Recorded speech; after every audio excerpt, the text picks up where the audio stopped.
Hi, I am William Waterway, and welcome to the William Waterway Talk Show. Today, my guest is Richard Paradise, a figure on the island with whom many of you are familiar with, especially when it comes to the word films and movies. He's renowned for his Martha's Vineyard International Film Festival, which has made Martha's Vineyard a destination in the fall, and we look forward to exploring how Richard began his journey on Martha's Vineyard with film and learn a little bit about his life. Richard, welcome. Thank you, William. Thanks for the intro. Yeah, pleased to have you here. Yes, yes. Where shall I begin? I guess from the beginning. When you were born, yes. No. How many pounds were you? I think it was 8.1 pounds. Actually, a pretty good sized baby. And what month were you born? April, actually. Okay. April. Oh, this is April, so yes, this is yes, a birthday month for you. It is. I just recently wonderful. celebrated my 54th birthday. Happy birthday. So yeah, that's always a fun time of year. And it's also coinciding with some great spring weather. Yeah. So couldn't be more pleased with that. But you know, film, people always ask me, you know, when did you get involved in film? And I always say that it started at a very, very early age. You know, I wasn't born into a family with any kind of industry connections to film. Only the fact that my mom used to love watching old films, classic Hollywood films on TV.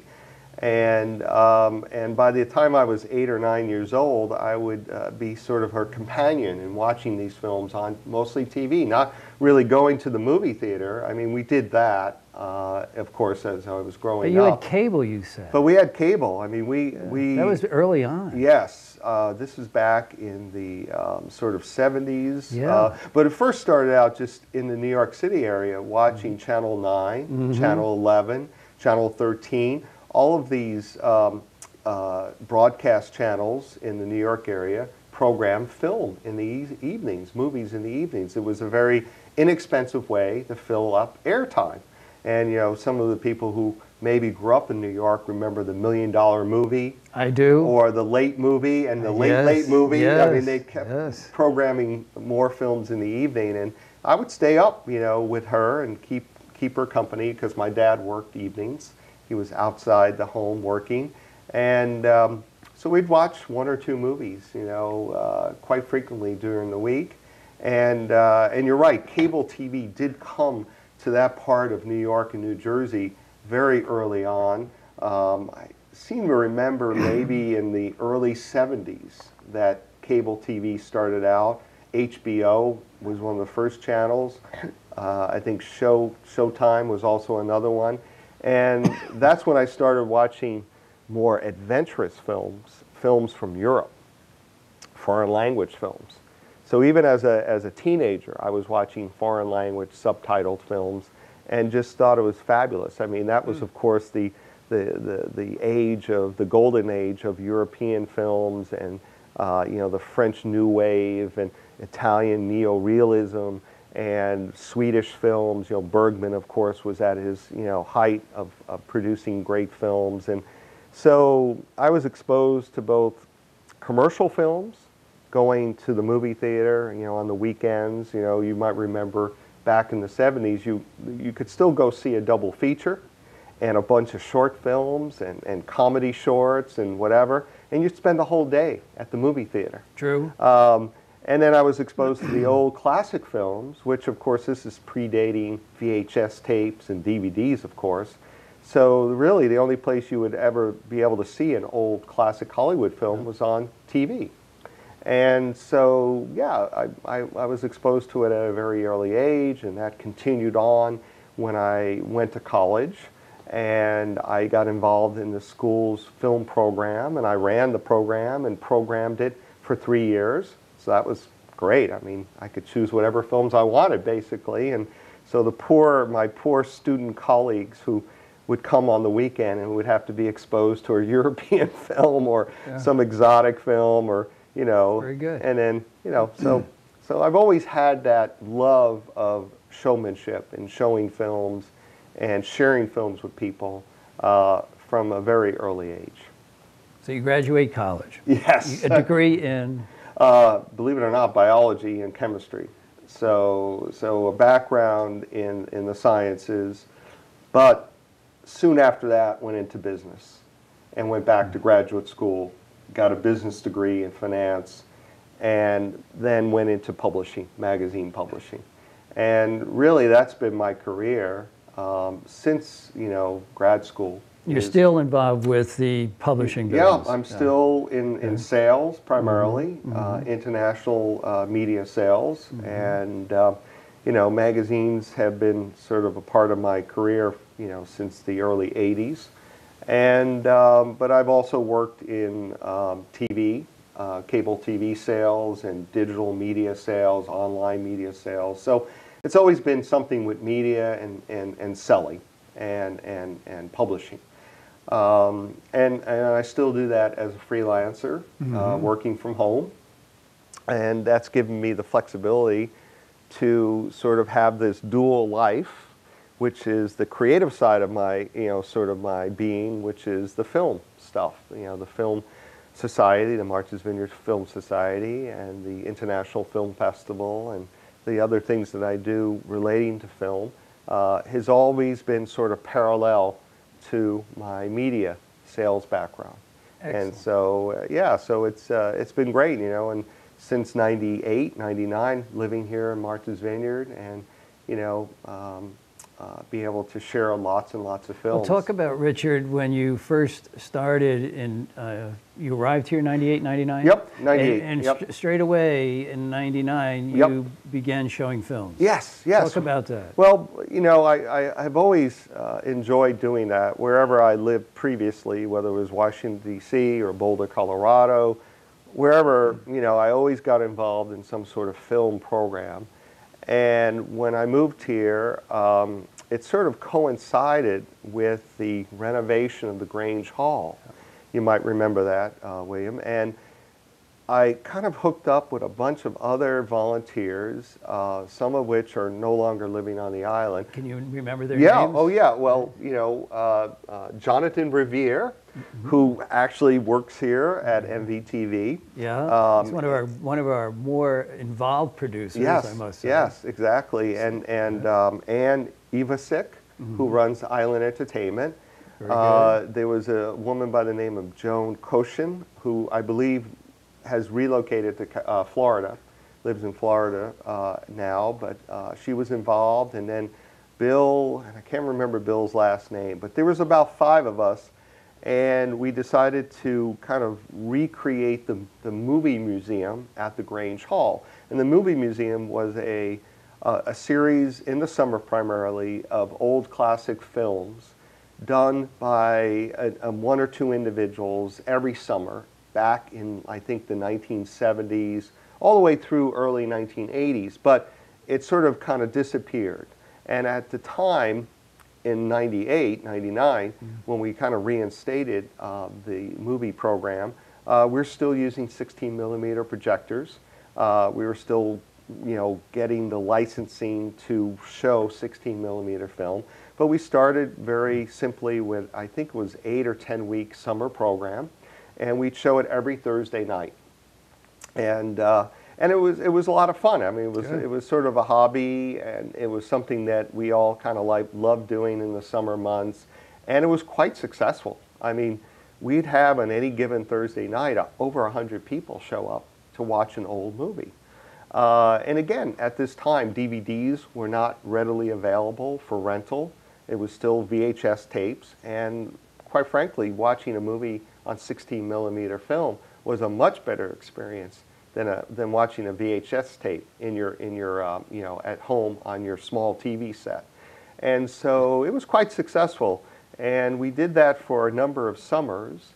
But by 2002, I also wanted to, since I was living here year-round, I also wanted to extend the summer season and also get involved with showing more contemporary films, whether it was a documentary or foreign language film or a small independent budgeted film. And so in 2002, I started showing movies at the Catherine Cornell Theater. And that became sort of, and still is, sort of my off-season home for showing more contemporary films. And the Movie Museum program lasted 8 summers. And the other individuals who were involved with that program really had no interest in extending it beyond the summer and extending it beyond old movies. So I was kind of free to do what I wanted to do in the off-season at the Catherine Cornell Theater. And at that time, it made sense to get a little more formal. We incorporated. I went for 501(c) status as a nonprofit, got that. And in the subsequent years have had all sorts of different venues and places to show movies. And we used to do outdoor movies at Featherstone. We've done outdoor movies at Owens Park. Then we started showing summer movies outside of the Catherine Cornell at the Tabernacle. And that is now transferred over to the Union Chapel. So over the last 10 years, I probably have screened over 700 films on Martha's Vineyard, which is unbelievable to think, because I've been at probably 98% of those, to introduce them and to be sort of, there with the crowd, with the audience. And, people always assume that I go to the movies a lot, and I really don't go to commercial theaters that often because I'm always showing films, in my own venues, with the Film Society. But over the years, there's been a lot of volunteers, a lot of people that have helped me with this and still continue to be involved. Anne Ivasic is still involved in the Film Society. She's on our board of directors. And, other people like Steve Zablotny and, countless other volunteers that help, keep things going and keep the movies rolling here on the Vineyard. Of course, everything's moved away from 16 millimeter to purely digital now. And as you know, obviously we're embarking on an expansion of our program with the next chapter in the Martha's Vineyard Film Society ready to roll out. Well, let's just take a breath for a moment. Okay. And we'll explore the next adventure of Richard Paradise and what you are bringing here with a new theatrical experience for films. But along the trail, you got married. Well, actually, I've been married before moving. Children? Yep. You were married before coming here? Well, when we moved to the Vineyard in '98, my wife, Brenda, and I moved with our 3-year-old son, Cullen. Yeah. And so part of the reason for moving to the Vineyard was we were looking for a place that we could settle that would be, a fabulous place to raise Cullen. And Martha's Vineyard, everyone knows that out in the audience, how great it is, for families and for children. And we had moved from Colorado back east, mainly because we wanted both to be closer to our families, but not too close.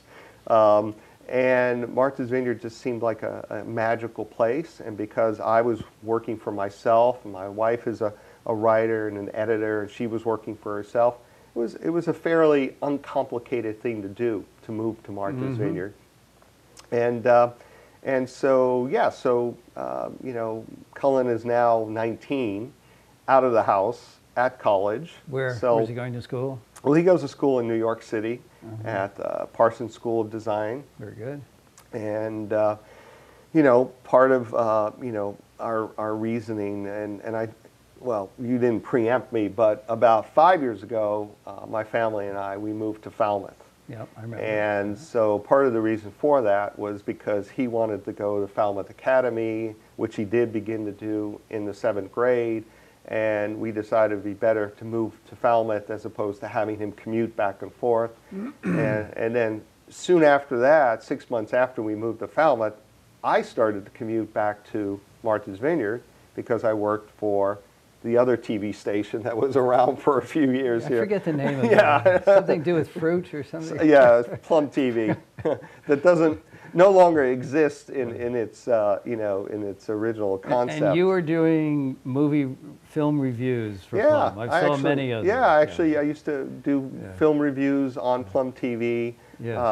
And that was actually before I actually started to work for them. Yes. And for 2.5 years, I worked with Plum TV, and I was commuting from Falmouth. So it was kind of humorous, ironic that we moved off island, and then I had, I started commuting back to the island. For the last several years, it's been more of like a 1 or 2 day commute to the island to screen the films, to meet with people. But that's all going to change fairly soon, I anticipate. And you're also now today here at the MVTV studios, you broached the subject of your interest in reviving the Richard Paradise film critic review. Oh yes, yes, I hope to do that very soon. Something on MVTV. Yep. Which would be awesome, something for us to look forward to. Yep. I've already talked with a couple people about it and about producing it, and well, Dan Martino. Sure. I've talked to Dan a couple times about producing the show, and quite a few films I attended because of your reviews on really. Plum. Yes. Oh, it's fabulous, fabulous. Good to hear that. Well, most of the movies that we screen, William, for the most part, are not well known to begin with. They don't have a lot of heavy TV advertising. I mean, the fact that they're a foreign language film or a small documentary being distributed by a small company, they're not going to have the extensive TV exposure that most films that come to the commercial theaters would have. So having other ways to promote a particular film, whether it's on MVTV, which has always been very supportive of my programming, or whether the newspapers, the Vineyard Gazette or the MV Times does a review.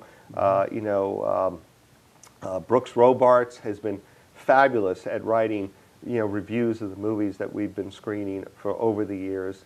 And that gets people, it piques their interest. It does. It whets their appetite to go see a film that maybe they have no knowledge of, until they, read a review. So I'm always very indebted to the local media channels that get the word out, whether it's the Chamber of Commerce website or MVOL, MVY, sometimes the radio will do little announcements and things like that. So I think we're very blessed here on Martha's Vineyard. We're spoiled. That we have all these media channels to get the word out about not just movies, but concerts and plays and poetry. I mean, we are very blessed with our cultural arts, community here on the Vineyard. So it's nice to be part of that, the fabric of that, part of the community. So now we come to the climax of my interview with Richard Paradise.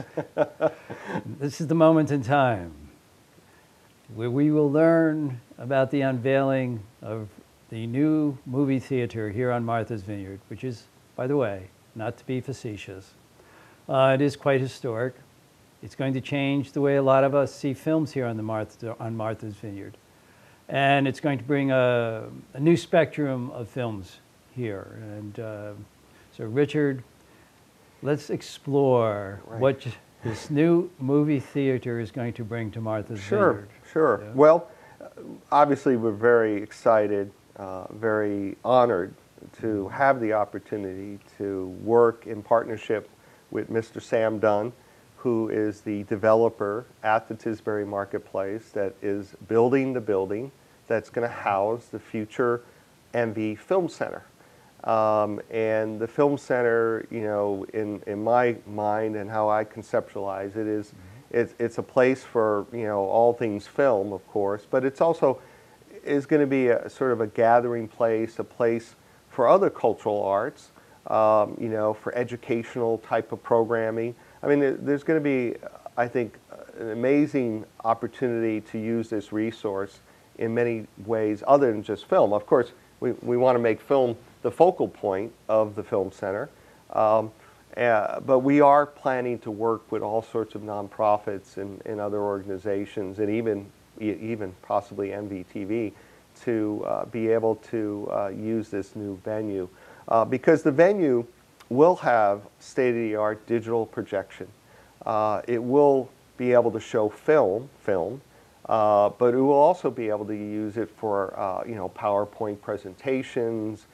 There's going to be a small stage, so that stage could be used for speakers, for discussion, for town meetings. I mean, all sorts of possibilities, you know, going into the future. And so I'm very excited about that. But it all comes back to, you know, a private sector individual saying, you know, I see this as being a great way to use this piece of land. It's the last commercial property at the Tisbury Marketplace, which is in the town of Vineyard Haven, not too far from Five Corners and the ferry and downtown. So it's easily walked to in nice weather, or you can ride your bike to it.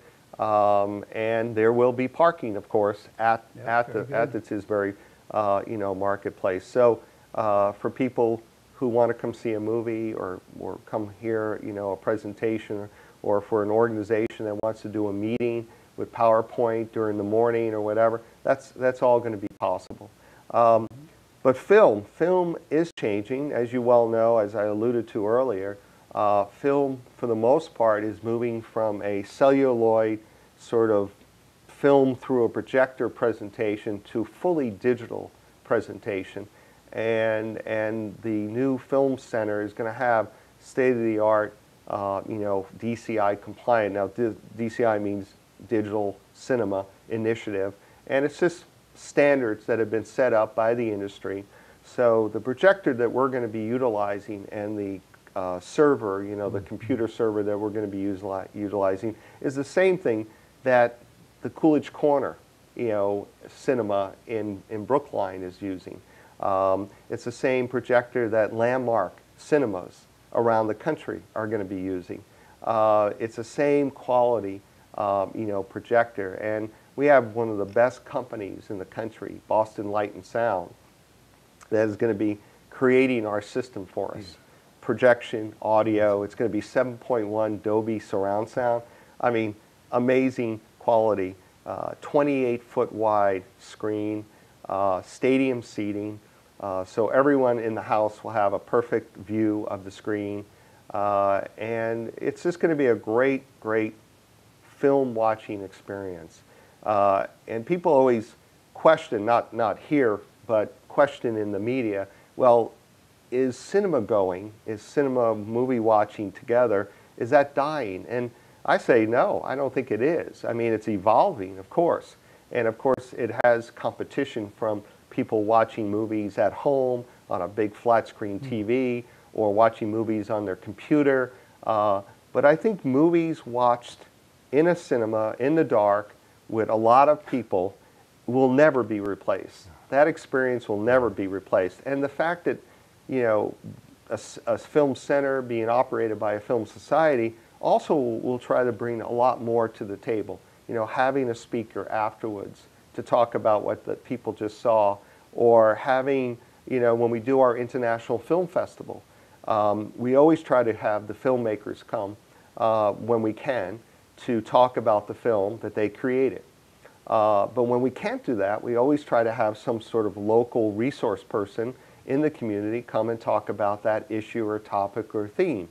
And this is what gives that film-going experience, you know, what it makes it different than, say, watching a movie at home. And I don't care who you are, but, you know, the comparison between watching a movie on a 20-foot screen versus a small computer monitor is no comparison. No. You know, maybe I'm old school, but I think, you know, having, you know, a bag of popcorn in your lap and watching a great movie and having that audience around you. I mean, I've always told people that a comedy is funnier when there's 100 people laughing as opposed to just yourself. And a drama is more dramatic when you have 100 other people around you, you know, interacting with what's going on screen. And so, yeah, I think, you know, we're going to provide a wonderful service, a wonderful environment, and we're going to continue with the programming philosophy that we've had for the last 10 plus years, in that we're going to try to seek out films that entertain, that enlighten, and educate the public. Sometimes films do all three of those things. Sometimes they only are entertaining and maybe not overly educational in nature, but that's okay. You know, we have a wide spectrum of films that we like to show. We're going to bring back our classic film series again. We have one night a week dedicated to classic films. We're going to, it's going to be the home of our International Film Festival. So every September we have that as our main venue. We're still going to use the other venues in town. I still hope to, still have very good relationships with the other venues in town and the commercial theater. And that's the other thing. We're not planning to show any commercial films per se. So we don't see ourselves competing with the other commercial theaters on the island. I think we'll complement, as we always have for the last 10 plus years, what those commercial theaters are doing. Yeah. Now, Richard, one thing that I've noticed about your films, and perhaps it is because of your education in biology, your degree. Well, your degree again was in biology? Yes, biology, chemistry. You seem to, and just through my meeting you over the years, going to the film festivals, and even upcoming, you have films that seem to present an environmental message. Yes, yes. Well, that's always been very important to me is to factor in films about the environment, and not just generically, but films that have relevance to the Vineyard community. And as you know, programming is all about understanding your community and understanding your audiences. So the films that I try to program, I hope somehow mirror what's going on in the community. We did a movie last summer at the Union Chapel called Cape Spin, which was about the Cape Wind Project. And of course, the island is very interested in alternative energy and wind power. So that was a very relevant film. We had a great audience, a great Q&A afterwards, and that was fabulous. But we've always tried to do films. We did a film about 6 weeks ago, this past early March, called The Whale. And we had the head of marine biology, marine mammal biology from the Woods Hole Oceanographic Institution come and talk afterwards about that film. So, we've always tried to incorporate sort of what's going on in the local community, what issues are important, whether it's the environment or social issues or educational issues, and mix that in, have a good eclectic mix, of comedies and dramas and things that make you escape from what's going on locally. You had the film Flow here a couple of years ago. Yes, and William, you were the one that recommended that film to me, and I'm always getting great recommendations from people out there in the community. Well. It did great, and you helped bring some people on board. How many shows did you? We did 2. That was our opening night film for the film festival, I think in 2008 or 9, maybe 9. 9, yeah. 9, and it was our opening night film, and then we did a secondary screening on Sunday that weekend. And both shows sold out. Yes, yes. It was a great film, and and we just launched a new program, a series called Green on Screen. Excellent. Green on Screen, and we're collaborating with the Vineyard Conservation Society to show a series of environmentally oriented films over the next 6 months. And I should add, partially funded by the MV Permanent Endowment. So, so we're all about collaboration. We've collaborated with over 20 other nonprofits over the last 10 years to do series of programming and to show specific movies that relate to sort of what their mission is. And if we can show a film that somehow gets their mission and endorses their mission, whether it's education or community services or Little League Baseball, believe it or not. I'm doing a Little League Baseball fundraiser this summer at the ballpark, outdoor movie. Excellent. We're all for that. The Film Society wants to be a partner, a collaborator with other organizations, and that's why I think sets us apart, from a commercial cinema, a multiplex. Now, when are we going to see the new theater be opening its doors? We're going to have a grand opening, I hope, Rich? Yes. Okay. Hopefully several. No. Well, my dream is that the building will be operational and we'll be able to show movies for our 2012 Film Festival, which is September 6th through the 9th this year. And we're hoping that it will be operational that second week in September. So, fingers crossed. We get our, it's been approved by the MVC. We're going to get the building permit soon. Building's going to start very soon at the marketplace, and it's going to go up pretty quickly. And we have a whole series of events and kickoffs and tours and things like that planned for the summer. So it's going to be a very hectic but also very exciting next 4 or 5 months as we move towards September. And how can people get in touch with you? What would your email or your website? Yes. Well, first and foremost, they can call me at 508-696-9369. Pick up the phone. I love chatting with people. They want to call and recommend a movie, or if they have questions about the film center or the film festival, or if they'd like to make a donation, all for that. Or they can email me at rich, R-I-C-H, at mvfilmsociety.com. And mvfilmsociety.com is our domain for our website also. So there's information on the website also about all our upcoming films, about the project.